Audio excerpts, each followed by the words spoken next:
Despite what those jealous haters would have you believe, I think we all know that Walmart drivers make pretty decent money, right? That shouldn't be any secret. But what about those drivers that seem to always do a little bit better than the others? What are they doing different? Well, today we're going to talk about those tips and tricks that you can use to help you boost your pay by an additional $10, $15, even $20,000 a year. So it's about maximizing your pay today. Let's get into it. Now, of course, some of these tricks can be used at any company you work for. It isn't specific to Walmart, but used along with the other tricks that are specific to Walmart, you can really boost your pay. Number one would be kind of obvious. Utilize your time efficiently. Keep that left door closed, as they say. Keep that truck rolling, making money. Avoid taking too many breaks. If you're sitting on the side of the road taking a break, you're not making any money. Try to time your half-hour breaks for when you're either getting unloaded or loaded, or you're back at the yard turning in your first paperwork and getting your next paperwork for your next trip. All that can be a way to use up that 30-minute break so that when it's time to roll, you're ready to roll and make money. If it's also, using your time wisely also means getting the most out of your day. Like, if I get back to the yard and I still have an hour on my clock, a lot of drivers will just call it a day and, crib up and go to sleep. Me, I'll take another load. I'll get an hour ahead. We'll take what we call a pull ahead. A pull ahead is you're grabbing tomorrow's load, but you're grabbing it today, and you're pulling ahead, moving towards that store. So I'll do that, and then I'll roll an hour down the road and then park. Making the maximum use of my day, earning the most I can. I've said it many times, and I figure if I'm going to be away from home for 5 days a week, I'm going to make as much money as I possibly can during those 5 days. Why not? What's the other option? Just to sit in my truck and hang out? No, that's not what I'm about. I'm about making that money.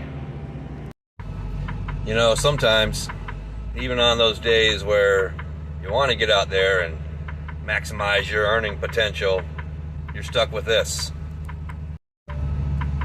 Yeah, that's a fuel truck filling up our fuel tanks.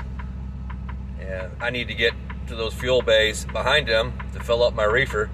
I filled up my truck last night when I got back to the yard. I always fill my truck as soon as I get back.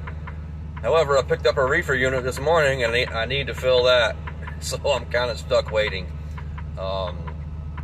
These guys usually take between a half hour and 45 minutes to refill our tanks. So here I am. To understand this next trick, you first need to understand kind of how we're dispatched. We're mostly dispatched out of the Regional Operations Center out in Grove City, Ohio, otherwise known as The Rock. The computers somehow determine which driver is the best one for which load and that kind of thing. So it's not done the dispatching is not done out of your local office, normally, even though they can dispatch you also. But say you're given a load where either it's not ready yet, maybe the warehouse hasn't finished loading the trailer, or you're a little too early. You can get this load and be at the store a little bit too early. And they're trying to cut down on early deliveries, as I said in a different video, because it screws up the store associates. If they're not ready for you yet and you're showing up with 27 pallets, it screws them up. So they're trying to cut down on that, particularly with the grocery loads. Not so much with GM. With GM loads, you can get there early. That's a whole different discussion. So for grocery loads, yeah, you don't want to get there early. So let's say, I can be there 2 hours early to a store. It's like, well, what am I going to do? Just sit around on my hands and do nothing? No, you walk into your local office and ask the coordinators there, hey, listen, I'm a little too early on this load. Can you give me something to fill my time? Do you have anything short? And they might find you a short little load, going to a local store or doing a pallet run, which is taking used, old, beat-up pallets from your warehouse, take a trailer full of them down to a local company that refurbishes pallets, and fixes them. So there's almost always something to kill an hour or two. Just ask your local coordinators and they'll dispatch you on it. Maybe a truck needs to get picked up from the local service shop or something, or a trailer, or maybe a trailer at a Walmart store needs to be moved out of a door out into the parking lot. There's always something to do. So if you have those, hour or two windows where you need something to do, go ask your local coordinator and they'll fill you. They'll fill that time, because no one wants to sit around without making any money, and they're happy to keep you moving. So take advantage of that. Another quick thought on asking your local office for short trips. On your go home day, your 5th day of your week, typically the Rock will be conservative with their dispatching. They won't send you so far out that there's a risk you won't make it back. Walmart will always get you home on your go home day. That's a fact. But sometimes that means you get back to the yard on your go home day with 3, 4, 5 hours left on your clocks. And you can certainly go home then if you want to. In fact, I do that a lot. But if you wanted to, go in and ask the local office, ask your coordinators, hey, what do you got? Got anything short that you could, fill a couple of hours with? And by all means, they will do whatever they can to fill out your day for you, because that's a win for everybody. So keep that in mind as well. So every once in a while, no matter how hard you try, they may just not have anything short for you. And now you have a little bit of downtime. Well, that's a good time to go into the office at work or in the tablet in your truck and look for some computer-based training that you have to complete.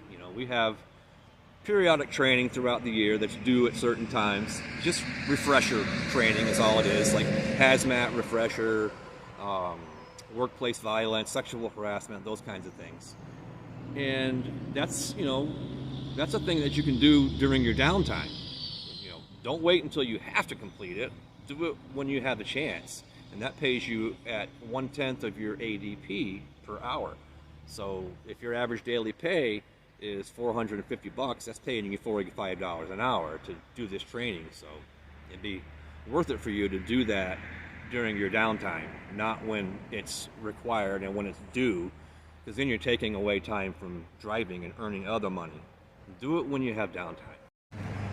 And speaking of ADP, as I mentioned in another video, that's your average daily pay. That's what you're getting for all of your paid days off, any vacation time, stuff like that. Any computer-based training, those kinds of things pays you at your ADP or a piece of.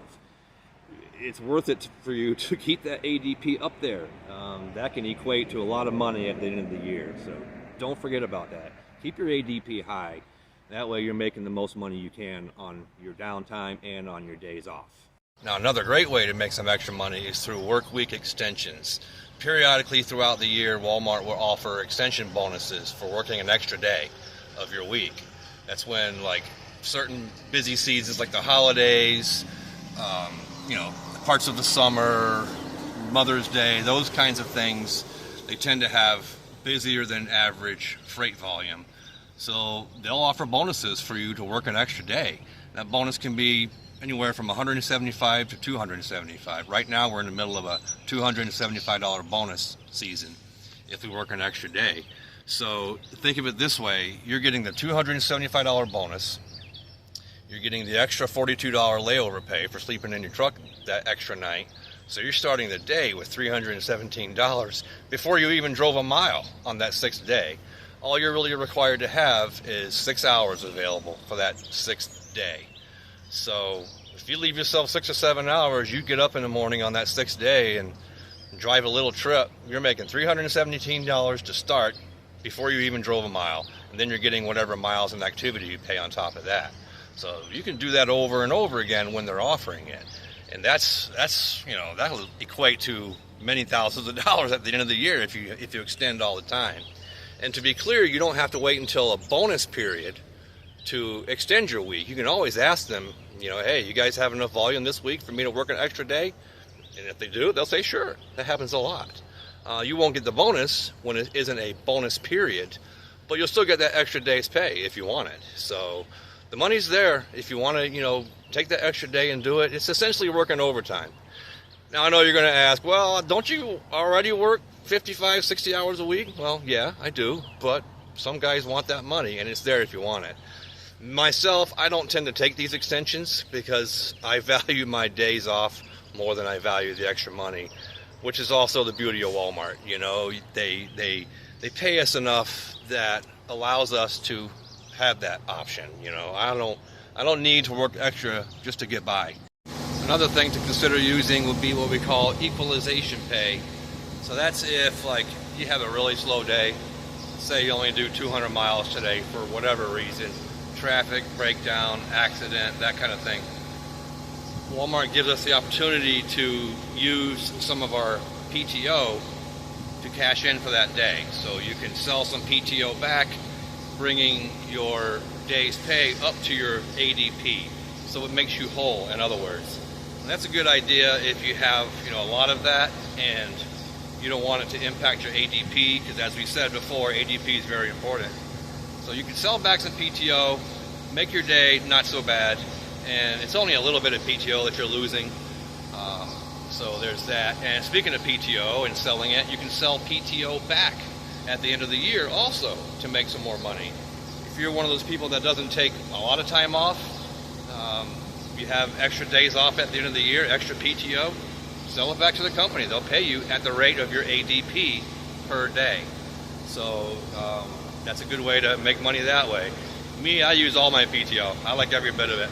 You can roll over 10 unused days of PTO to the following year if you want to. And I don't even have that much left over at the end of the year. I use almost all of my PTO. So anyways, there's that. Lastly, the ETDs, as I spoke of in my day in the Walmart private fleet video. ETDs, or estimated time of departure. That's so important to keep yourself dispatched efficiently and productively. It's, those accurate ETDs lets them know when to give you that next trip. So you can have that trip already dispatched on you and ready to go before you even get back to the yard. And that's a good way to keep yourself rolling and making money. And finally, I guess we can't forget Walmart's role in this. They do a lot to help us make money in their efficiency, their logistics. We have no wait time. In fact, they have so much buying power that we'll often get to a place and we'll get moved up ahead of the line as far as backhauls. They don't want us sitting around, and Walmart has enough pull with these companies that they tell them, our drivers aren't going to be sitting. Keep these guys moving. There you have it, kids. I tried to cover most of the ways that, in which you can make some extra money on this job and max that paycheck. Boy, I tell you, it's been a crazy week. It took me all week to get this video together. I've just had issue after issue. First, my phone screen cracked like crazy. You probably noticed the video quality was crap because of the crack right in front of the lens. And then it died altogether yesterday. My phone is dead, so I had to get a new phone. So here I am. I'll try to get back into making videos. So what are you waiting for? Send that application in. Now's the best time. It's better than ever, really, to apply to Walmart. The hiring standards have relaxed a little bit from years ago. I think there's always been this stigma attached to applying to Walmart because everybody thought it's just so hard and they'll fire you at the drop of a hat, and it's neither of those anymore. So get that application filled out, and when you do, please put my name down as a referral. That'll put your application on top of the pile of those that don't have referrals, and it'll help me out with a little bonus. So that's good for both of us. So what's another good thing for me is for you guys to go down in that comment section, give me your comments and your questions. Let me know what you guys do to increase your pay. Maybe there's something I forgot. And while you're down there, hit that like and subscribe. And I guess I'll talk to you guys later. Until then, thanks for watching.